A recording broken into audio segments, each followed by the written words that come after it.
Welcome to Morningstar Ask the Expert. I'm Holly Black. With me is Alex Morozov. He's Head of European Equity Research at Morningstar. Hello. Hi, Holly. So you analyse a lot of stocks in your day-to-day work, and one of the key measures you look at is the Morningstar Moat rating. What is that? Well, the idea of an economic moat rating actually did not originate with Morningstar.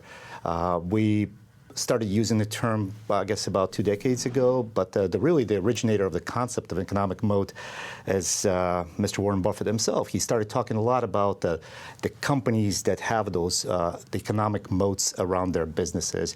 Just think of it, that idea of a castle surrounded by a moat, and the moat really is the competitive advantages that allow those companies to survive and prosper over very long periods of time. So what Morningstar did is they said, well, you know what, there is a really clear opportunity for us. There is a lot of research out there that focuses on the near-term dynamics, on the short-term price movements, on next quarter's earnings per share. We're going to not do that. What we're going to do is we're going to look at the company's competitive advantages over a very long time, let's say 10, 15, 20 years, and build our entire business model around evaluating those competitive advantages. So we call them economic moats. Our analysts do a lot of work trying to establish what the duration of that economic moat is. First of all, is there a moat at all? And then how durable it is. Wide and narrow. So I'm guessing the wider the moat, the more of the cavalry you're going to keep out. Yeah, so the wider the moat, the more durable competitive advantages are. So the companies really think of like the best of the best businesses out there. These are the companies like Johnson & Johnson, Coca-Cola, so very, very established companies with very long operating history and very durable competitive advantage. But it also could be companies like Google, Alphabet, Facebook, MasterCard. So newer companies, but the companies that have been able to build such strong competitive advantages that our analysts think it's not just going to last for the next 5, 10 years, but it actually will allow them to out-earn their cost of capital, which is the ultimate metric that we use for the next 20 plus years. So what are some examples of competitive advantages that are most attractive when you're looking at these companies?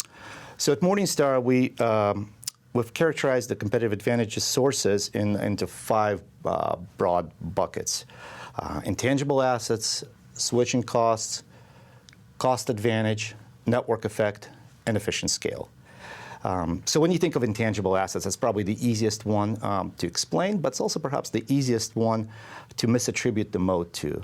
So a typical example of an intangible asset would be a brand power. So brand power, when you think of brands, you think, oh, for sure there is a competitive advantage. And yes, indeed, for some companies, brand power is their main source of economic moat.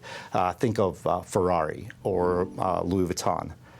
These are iconic brands that have been around for years and years. And what's important about those brands that the customers are willing to pay premium pricing for those brands, even though the product itself might not be that differentiated, but the brand power is so strong that the customers say, you know what, I'm going to get the super product, premium product, and I'm willing to pay premium pricing. At the same time, you look at the brands that we recognize, but perhaps don't yield that same kind of competitive advantage. Think of brands like Sony. Yeah, it's a well-recognized brand. We all know it. We all heard of it.